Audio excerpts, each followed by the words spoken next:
guys, how's it going? Today's video is going to be a book haul. I recently got a lot of books. The secondhand store in my town recently reopened, and also I had a gift card for somewhere else, and I think I have 20 books here. I'm not going to be showing the books that I bought specifically for the hashtag JKRreadathon. If you don't know what I'm talking about, I'm going to link the video above and below, but I'm celebrating J.K. Rowling's birthday by reading trans books by trans authors, and yeah.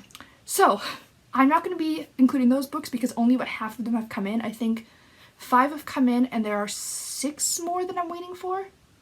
But hopefully very soon I'll have a separate book haul for those. So for now it's just the 20 other books that I got. So let's just get into it. I'm going to start with the 2 books that you would have seen if you saw my July TBR. The first one is One Final Vinyl by Savy. If you don't know, Savy is a fellow author tuber. She does videos about reading and writing and pyramid schemes and dogs, and she's just the best.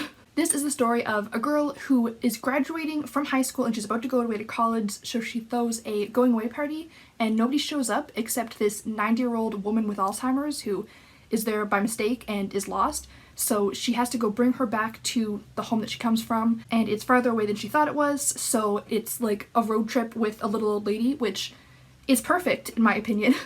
And I'm going to be reading this book this month. I'm actually planning on starting it within the next couple days, so I am so freaking excited, but this is the first book I got. And the next one is The Dragon Republic by R.F. Quang. This is the sequel to The Poppy War, so I'm not going to be going into the specific synopsis of this book, but The Poppy War is a very dark, fucked up story about a war orphan who gets accepted into this elite, like, military academy, and she's there, and then there's a war, and then she has powers, and everything is terrible, and I love it so, so much.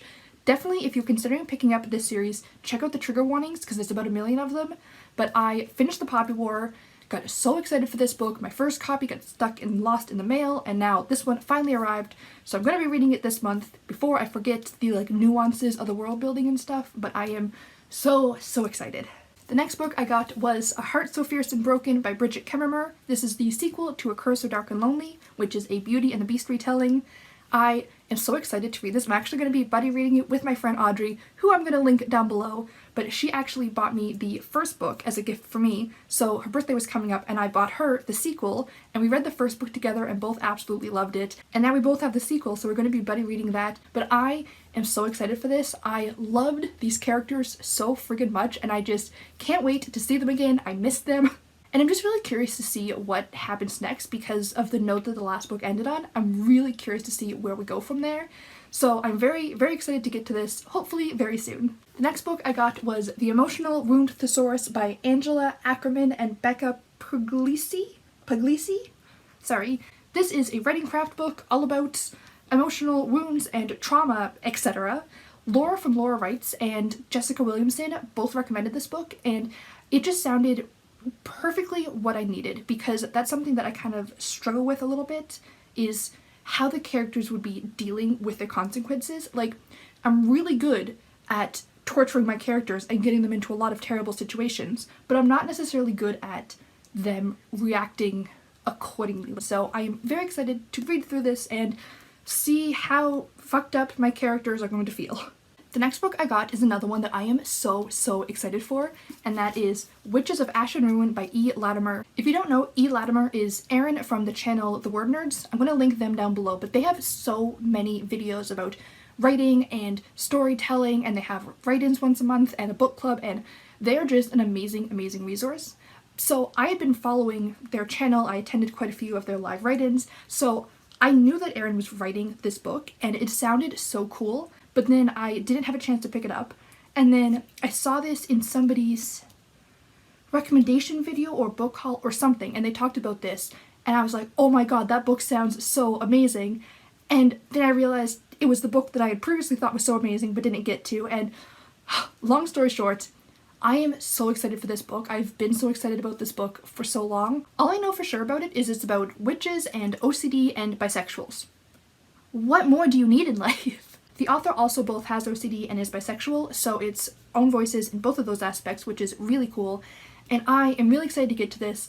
I feel like this is one of those books that I keep getting excited for and then for some reason not reading, and I think it's almost because I'm too excited for it that, I don't know, the build-up is just so much that I just want to live in the excitement before I read it a little bit more. I'm going to get to this soonish, but I just don't know when. Next are 6 books that I got from my local used bookstore. They have this deal that the more books you buy, the cheaper each book is, and then after 5 books you get the 6th one free. So I had to get 6 books. Like, I just had to. The next book I got is The Name of the Wind by Patrick Rothfuss.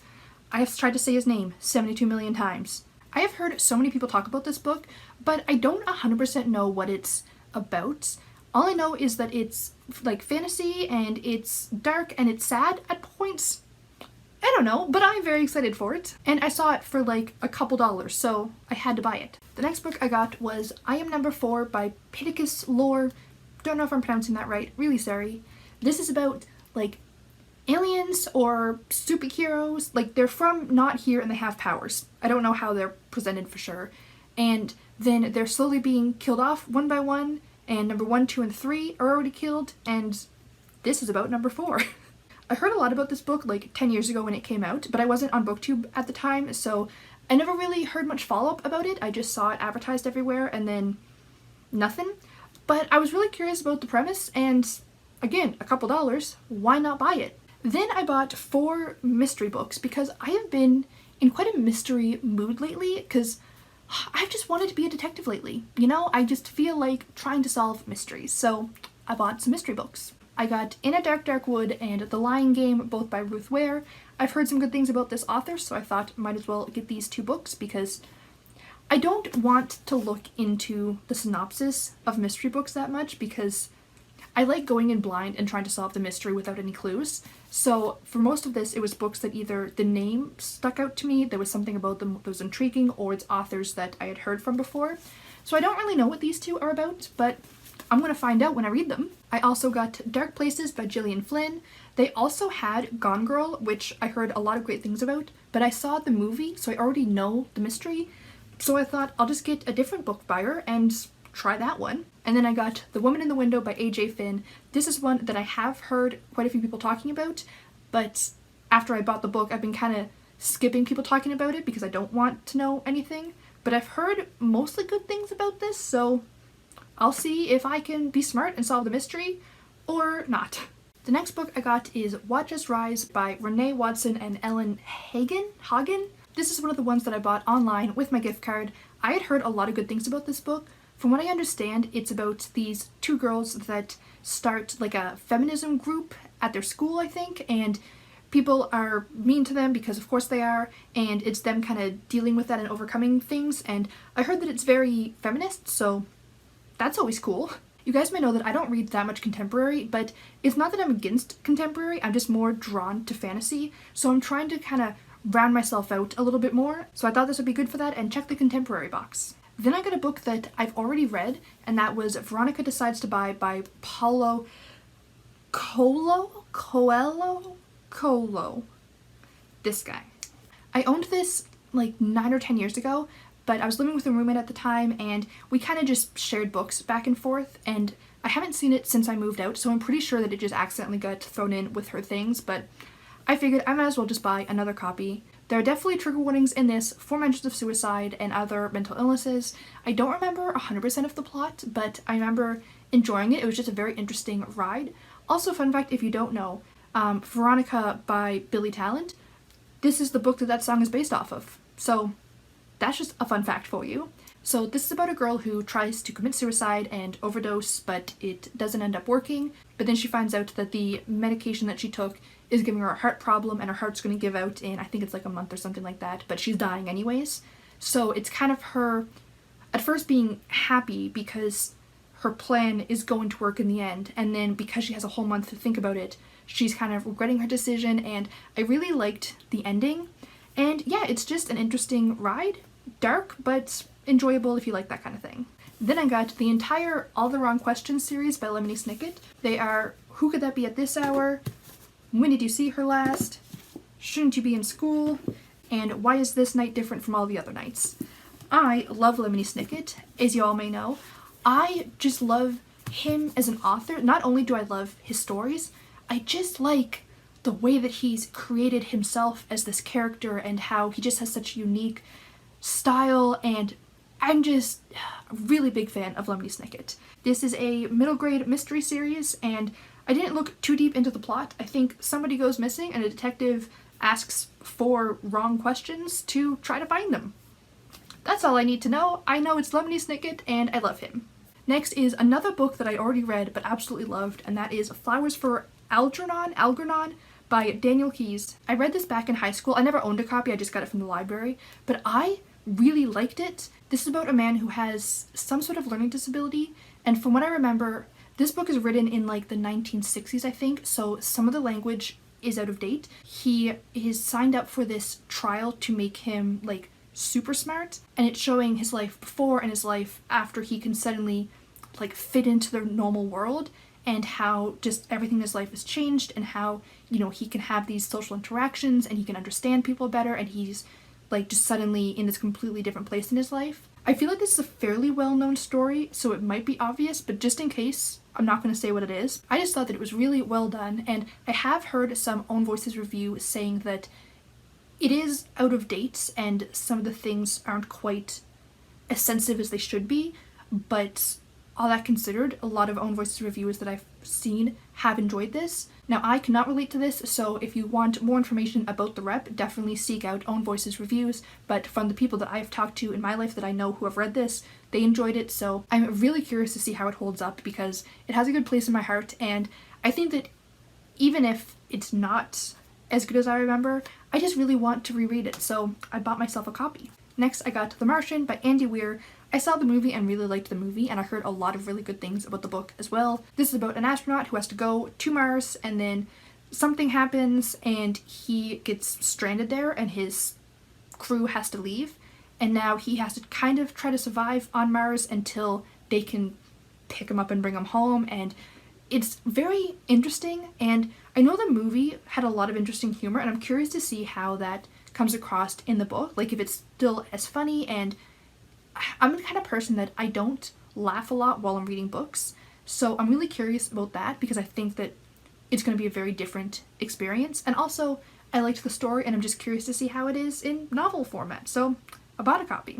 And the last book I got is Inside the O'Briens by Lisa Genova. I absolutely loved Still Alice by Lisa Genova. You may have heard me mention it. It is the first and only book so far this year that has gotten a 10 out of 10. It was just so emotional and impactful, and the writing was just so well done. Like, I bawled like a baby. I'll link my vlog above and below because you can see me crying so much. I just got to the part where her diagnosis gets officially, beyond a shadow of a doubt, confirmed. They're with her husband. It's just because he loves her so much and he doesn't want her to go through something like that.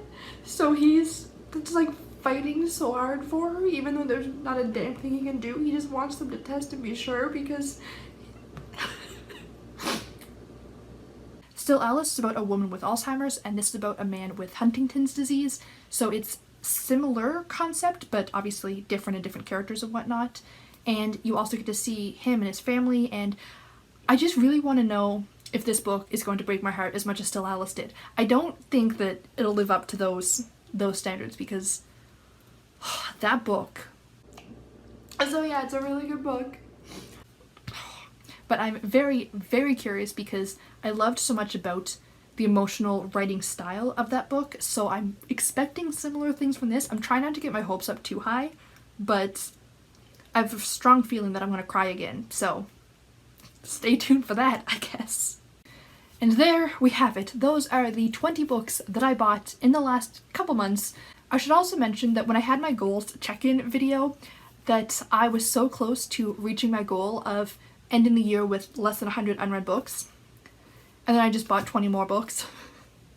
So, and actually I have another 11 books on their way, but that's okay because they made me happy and I am really excited about all of the books that I bought, so no regrets yet. If you guys have read any of these books and have an idea of which ones I should really start with or prioritize, like if there's any that you really loved, definitely let me know down below because I'm very excited for all of them, and aside from the 2 that I put on my TBR this month that I know I'm going to get to, I don't know what order I'm going to read them in because I just want to read them all right now. So I hope you guys enjoyed this video. If you did, please click the like button to let me know, and subscribe to stay up to date with the rest of my videos. I post new videos every Wednesday and Sunday, usually reading and writing related. So I hope to see you guys next time, and until then, have a great day. Bye. First I got The Name of the Wind by Patrick Rothfuss. First I got The Name of the Wind by Patrick Rothfuss. I got that name. First I got The Name of the Wind by Patrick Rothfuss. Rothfuss. His name does not work in my mouth, sir. So I'm just gonna call him Pat. No, I won't. That's weird. I'm sorry.